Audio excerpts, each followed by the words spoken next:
बिहार का current affairs आज 13 और 14 मई के न्यूज़पेपर का कलेक्शन लेकर के आया हूं, जिसके अंतर्गत कई पेपरों का कलेक्शन है। इसे आखिर तक सुनिएगा, बहुत इंपॉर्टेंट सेशन होने वाला है। साथ ही लाइक, शेयर, कमेंट और सब्सक्राइब करना ना भूलें। और जो मेरा वीडियो नए हैं जो देख रहे हैं वो ज़रूर बेल आइकन दबा लें ताकि आपको नोटिफिकेशन मिलता रहे। मैं हुसैन सर आपका अपने YouTube channel revision for success में आपका अभिनंदन करता हूँ, खैर मकदम करता हूँ। इसको एक्सप्लेन करने से पहले कुछ मैं बात करना चाहूँगा कि पहला कि मैंने जो पिछला जो वीडियो है उसका एमसीक्यू मैंने दे दिया है। आप उसे ज़रूर हमारे Telegram channel revision for success 23 में जाकर के आप उसको वहां पर से जाकर के एमसीक्यू को लगा सकते हैं। और हमारे डिस्क्रिप्शन बॉक्स में भी आपको दिया हुआ है जो पिछला जो मैंने दिया हुआ है आपको 12 तारीख का, तो वो आप जाकर के डिस्क्रिप्शन बॉक्स में जाकर के टेलीग्राम चैनल से आप ज्वाइन करके और आप वहाँ से आप हमारा एमसीक्यू ले सकते हैं। ठीक है, चलिए अब हम लोग आते हैं इस पर। पहला जो है चौथा कृषि रोड मैप, हम लोग कई बार पिछले वीडियो में चर्चा कर चुके हैं चौथे कृषि रोड मैप के बारे में। अब हम लोग इसको थोड़ा सा पीछे से हम लोग चले जाएं। चौथा जो कृषि रोड मैप को जो मंजूरी दी गई है वो 12 मई को मंजूरी दी गई है, जो कि आपको 1 अप्रैल 2023 से आपको 31 मार्च 2028 तक रहेगा। पहला जो कृषि रोड मैप था वो 2008 से शुरू हुआ था, आपको 8 से लेकर के 12 तक। दूसरा जो था आपको 12 से आपको 17 तक था और 17 से 22 तक आपको था तीसरा कृषि रोड मैप था। तो ये चौथा कृषि रोड मैप जो कि आपको कब से, तो 1 अप्रैल 2023 से आपको 31 मार्च 2028 तक आपका इसका ये अवधि है। और ये पहली बार ऐसा हो रहा है कि 5 साल का जो है ये एक ही बार में इसके लिए बजट मतलब इसमें कितना पैसा लगेगा सारा इसको मंजूरी दे दिया गया है। पिछले जो जितने भी हो रहे थे 3 कृषि रोड मैप से क्या हो रहा था कि उसमें अलग अलग हर साल बजट होता था, 5 साल का रहता था, लेकिन हर साल उसके लिए बजट ये करना पड़ता था, जिसकी वजह से क्या होता था कि आपको जो डीपीआर होता था जो कि डिटेल प्रोजेक्ट रिपोर्ट होता था उसको तैयार करने में भी दिक्कत होती थी। तो इस बार क्या किया गया है कि एक ही बार में 5 का पैसा के लिए भी मंजूरी दे दिया गया है और इसमें डीपीआर जो कि आपको डिटेल प्रोजेक्ट रिपोर्ट भी है उसको लागू करने में भी आसान होगा। अभी इसके बारे में थोड़ा सा जान लें कि ये नवंबर से चौथा जो आपको कृषि रोड मैप है वो नवंबर से इसका स्टार्ट हो गया था। आपको किसानों से मुलाकात करके उनसे समस्याएं जान करके और उनकी ज़रूरतों को जान करके के ये इससे संबंधित लोगों को आपको जो इसके अंतर्गत जो कर्मचारी थे उनको भेजा गया था और उन लोगों ने जो फीडबैक लिया वो फीडबैक लेने के बाद आपको क्या हुआ कि उसके लिए एक समागम हुआ 21 फरवरी 2023 को आपको इसका समागम हुआ। समागम में बहुत सारे जो हैं किसान वो सब आए हुए थे और उसी दौरान जो है आपको और सारी बातें हो गई। और फिर उसके बाद जो इसके जो चौथे कृषि रोड मैप के जो अध्यक्ष बनाया गया था वो प्रोफेसर आपको मंगल राय को बनाया गया था। प्रोफेसर मंगल राय को की अध्यक्षता में ये 3 दिन तक मंथन चला, जो कि आपको 10 मार्च से 12 मार्च तक 3 दिन चला। और उसके बाद ये मंथन जो कि पूरी तरीके से मंथन हो जाने के बाद आपको 12 मई को इसको मंजूरी दे दी गई। तो आपको इसके अंतर्गत कुछ जो है इम्पोर्टेंट जो है पीटी के पॉइंट ऑफ व्यू से वो हम यहाँ पर डिस्कस कर ले रहे हैं। लेकिन आप लोगों को जो है आपको 69वीं बीपीएससी वाले जो पीटी की जो तैयारी कर रहे हैं वो मेंस के पॉइंट ऑफ व्यू से भी एक शॉर्ट नोट्स अभी से ही तैयार कर लीजिए। चौथा कृषि रोड मैप का एक शॉर्ट नोट्स तैयार कर लीजिए और मैं अपने डिस्क्रिप्शन बॉक्स में आपको अपना व्हाट्सअप नंबर भी दूंगा। आप चाहें तो आप नोट्स बना करके हमारे व्हाट्सएप पर सेंड कर देंगे और मैं उसे चेक कर लूँगा कहाँ कमी क्या रह गई है। लेकिन मैं इसके लिए आपको एक वीडियो भी आपको प्रोवाइड करूंगा, इससे अलग एक शॉर्ट नोट्स पे ही एक वीडियो भी प्रोवाइड करूंगा। लेकिन आप लोगों को तैयार करते हुए जाना है ताकि बाद में जब मेंस का 2.5 महीना आप लोग को टाइम देगा तो आपको उस समय बहुत हड़बड़ी हो जाएगी। तो फिर आप सही तरीके से अपना नोट्स बना पाएंगे और मार्केट का नोट्स उठा करके रट्टाफिकेशन टाइप से करेंगे तो फिर आप कुछ भी बहुत बढ़िया तरीके से नहीं लिख पाएंगे। इसीलिए अभी जिस तरीके से पिछला मेरा कई वीडियो में आपको चौथे कृषि रोड मैप से संबंधित बहुत सारी बातें हो रही थी, जो चर्चा हो रहा था, उन सबको भी मैं वीडियो में बताया हूँ, उसको नोट डाउन भी किया हूँ, जो कि आप चाहें तो वहाँ से भी हमारा जितना भी वीडियो है उनमें कई बार हमने चौथे कृषि रोड मैप के बारे में चर्चा किया हुआ है। तो उससे चाहे तो आप हेल्प लेकर के और शॉर्ट नोट्स भी बना सकते हैं। और आज के न्यूज़पेपर में भी बहुत अच्छा दिया हुआ है, जो भी चाहेंगे तो उसका शॉर्ट नोट्स बना करके अपने पास रख सकते हैं। और उस पर मैं इस पर एक वीडियो लाऊंगा ताकि आप लोगों को मेंस के पॉइंट ऑफ व्यू से उसका फ़ायदा हो।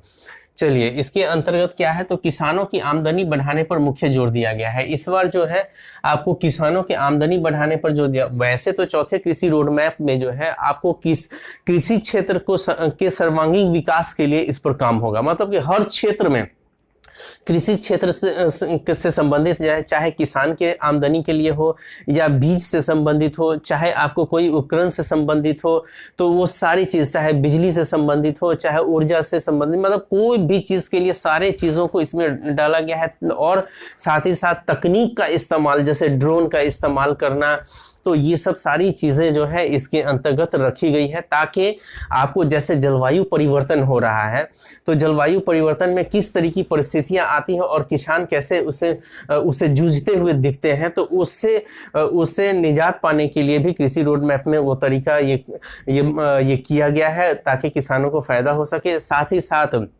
पर्यावरण संरक्षण के लिए भी इसके अंतर्गत आपको रोड मैप में ये दिया गया है, तो वो भी फायदा होगा किसानों को।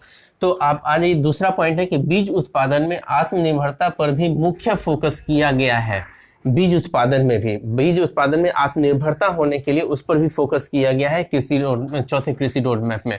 उसके लिए 100 बीज हब बनेंगे, 100 बीज हब बनेंगे कई जगहों पर।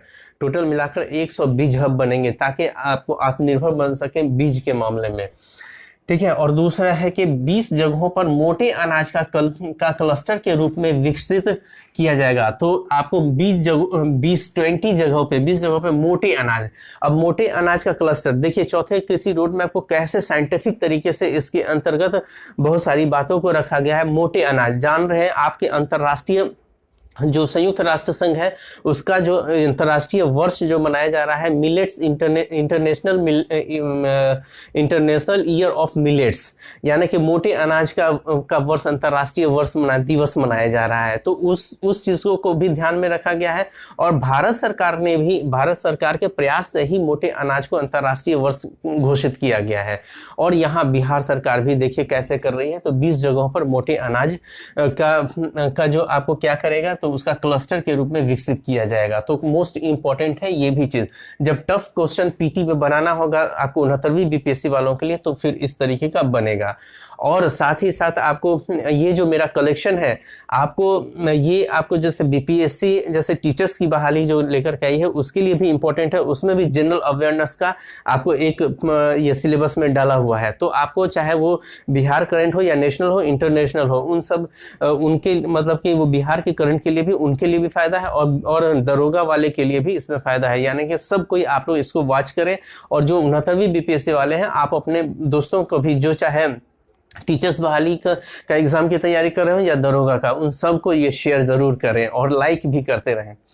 चलिए, और इसके लिए प्रोफेसर मंगल राय, जिनके बारे में हमने बातचीत किया था, मंगल राय की अध्यक्षता में विशेषज्ञों की टीम ने 3 दिनों तक 10 से 12 मास तक मंथन किया और 12 मई को इसको मंजूरी दे दी गई। इंपॉर्टेंट है कि 12 मई को इसको मंजूरी दे दी गई। और इसके जो किनकी अध्यक्षता में हुआ, तो प्रोफेसर मंगल राय की अध्यक्षता में आपको ये चौथे कृषि रोड मैप का जो भी एक जो मैप तैयार हुआ है, वो प्रोफेसर मंगल राय की अध्यक्षता में हुआ है।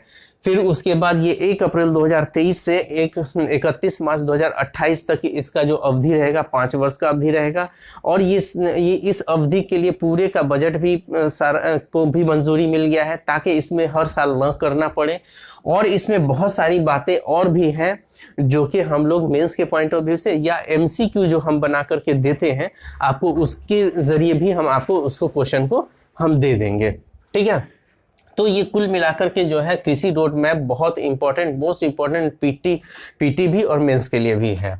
चलिए, अब अगला आ जाते हैं आयुष्मान योजना। आयुष्मान योजना जो है 14 अप्रैल 2018 को आयुष्मान योजना शुरू किया गया था। रांची जिले से किया गया था, झारखंड के रांची जिले से किया गया था। और 14 अप्रैल को क्यों किया गया था, तो इस दिन जो है अंबेडकर की जयंती है, और उसी दिन इसको आयुष्मान भारत को ये शुरू किया गया था। और इसका आयुष्मान भारत का तो ये तो बहुत पीछे का डाटा है, 2018 का डाटा है, लेकिन इसकी चर्चा क्यों हुई है बिहार के रेफरेंस में?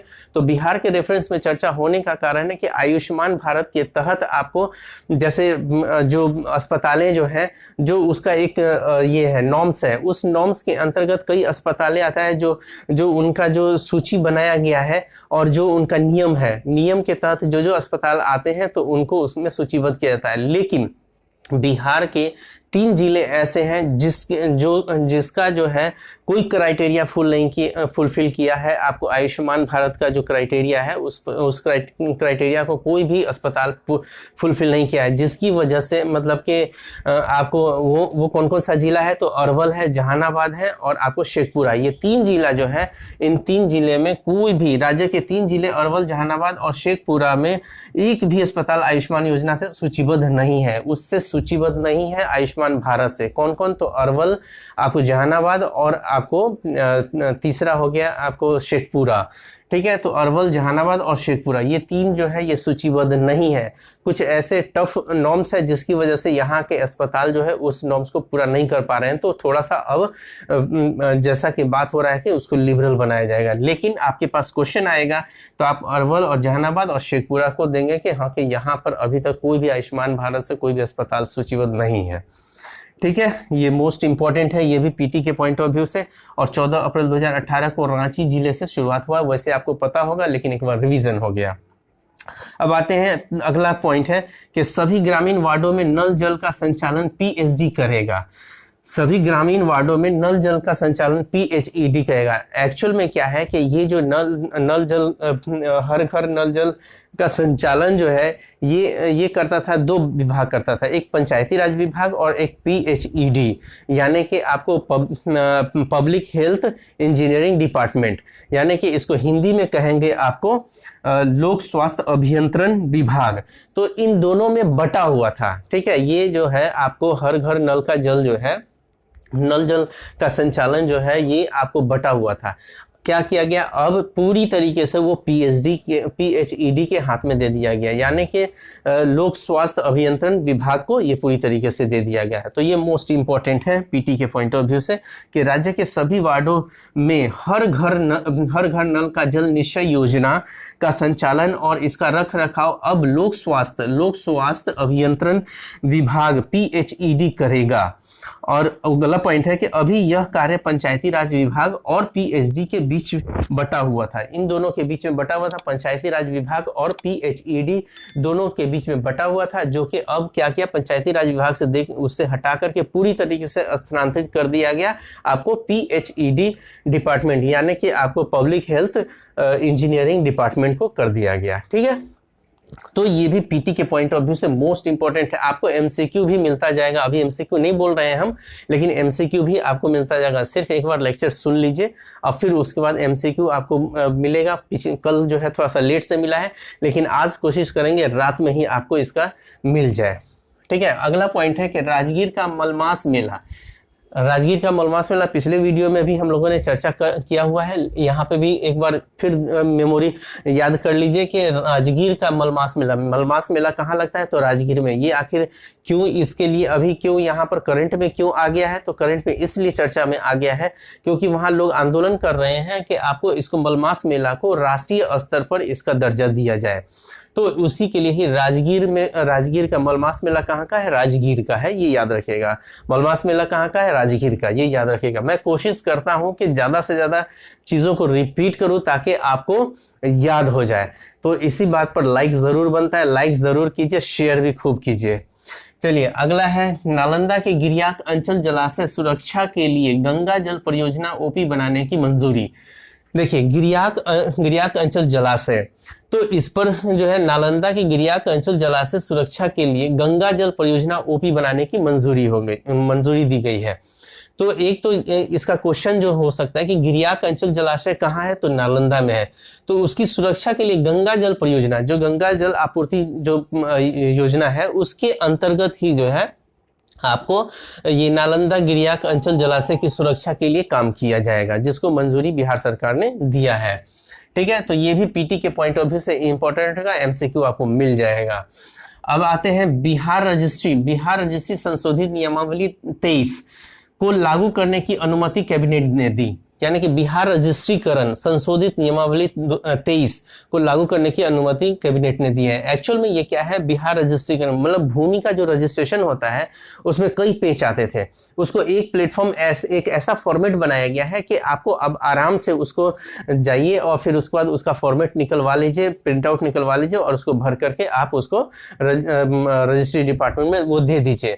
तो इसमें क्या है कि राजस्व एवं भूमि सुधार विभाग द्वारा आम नागरिकों को दी जाने वाली ऑनलाइन नागरिक सुविधाओं को एकीकृत किया गया है। एकीकृत, एक ही जगह, वो फॉर्म को जो है ना एक ही जगह कर करके आप वहां से निकलवा लीजिए, भर दीजिए और फिर उसके बाद इसमें कोई परेशानी नहीं होगी। तो ये एकीकृत किया गया है। इस कार्य में IIT रुड़की सहयोग करेगी। ये इंपॉर्टेंट है कि इसमें सहयोग जो करेगा, जो आपको एकीकृत किया जाएगा कि सारी सुविधाओं को, नागरिकों के लिए सारी सुविधाओं को एक ही जगह मुहैया करवाया जाएगा, उसके लिए सहयोग जो करेगा, आपको जो डिजिटल बनाने में जो किया जाएगा वो IIT रुड़की करेगी। IIT रुड़की करेगा। ये मोस्ट इंपॉर्टेंट है ये क्वेश्चन, ये टफ क्वेश्चन बनाने का आएगा तो ये चीज को ये आ जाएगा। ठीक है, अब अगला पॉइंट है कि संक्रामक रोगों के प्रसार को रोका गया। संक्रामक रोगों के प्रसार को रोका गया मतलब आपको संक्रामक रोग, जैसे संक्रामक रोग क्या है, जैसे बर्ड फ्लू है या स्वाइन फ्लू है या आपको कोरोना है, तो इसके रोकने के लिए अब बिहार सरकार भी अपने स्तर से काम कर रही है, उस पर शोध करेगी। तो आपको ये क्या है कि बिहार उन राज्यों में तीसरे नंबर पे है जो संक्रामक रोगों के डेटा को साझा करने के लिए निजी अस्पतालों को शामिल कर रहा है। मतलब कि बिहार राज्य जो है वो तीसरे नंबर पे है जो कि आपको संक्रामक रोगों से जो डाटा जो है वो निजी अस्पतालों के साथ साझा करेगा और फिर उसके बाद उस पर शोध भी होगा। तो राज्य स्वास्थ्य समिति की ओर से पटना में, ठीक है, राज्य स्वास्थ्य समिति की ओर से पटना में 2 दिवसीय कार्यशाला एक्सपेंशन ऑफ IDSP यानी कि इंटीग्रेटेड डिजीज सर्विलांस प्रोजेक्ट विषय पर हुआ है। मतलब कि इसको हिंदी में बोले एकीकृत रोग निगरानी कार्यक्रम, ठीक है, प्रोग्राम, यानी कि इंटीग्रेटेड डिजीज सर्विलांस प्रोग्राम, ये एक विषय था। उस विषय पर जो है आपको कार्यशाला हुआ था और कार्यशाला जो किया गया था वो राज्य स्वास्थ्य समिति की ओर से किया गया था। कहाँ किया गया था, तो पटना में किया गया था और 2 दिवसीय कार्यशाला था। उसी के अंतर्गत जो है आपको ये सब बातें निकल के आई कि बिहार उन राज्यों में तीसरे नंबर पे है जो संक्रामक रोगों के डेटा को साझा करने के लिए निजी अस्पतालों के साथ शामिल कर रहा है। मतलब निजी अस्पतालों को शामिल करने में आपको ये तीसरे नंबर पे है बिहार राज्य। तो ये मोस्ट इंपॉर्टेंट ये भी है, आपको ये भी, इसका भी MCQ आपको मिल जाएगा। अगला जो हम लोग का पॉइंट है, टॉपिक है कि बिहार प्रगतिशील लेखक संघ प्रलेस की ओर से 17वां राज्य सम्मेलन का आगाज AN सिन्हा समाज अध्ययन संस्थान पटना में होगा। मतलब कि बिहार प्रगतिशील लेखक संघ यानी प्रलेस, इसको शॉर्ट फॉर्म में बोलते हैं, बिहार प्रगतिशील लेखक संघ प्रलेस की ओर से 17वां राज्य सम्मेलन का आगाज जो होगा AN सिन्हा समाज अध्ययन संस्थान पटना में होगा। तो ये पटना में होगा। इससे भी संबंधित MCQ हम आपको देंगे, सारे का सारे MCQ को आपको देंगे। और मेरा ये वीडियो अच्छा लगा होगा तो लाइक शेयर कमेंट करना ना भूलें और दोस्तों के साथ जितना हो सके आप उसे शेयर करें और सब्सक्राइब करवाएं। Okay, all the best.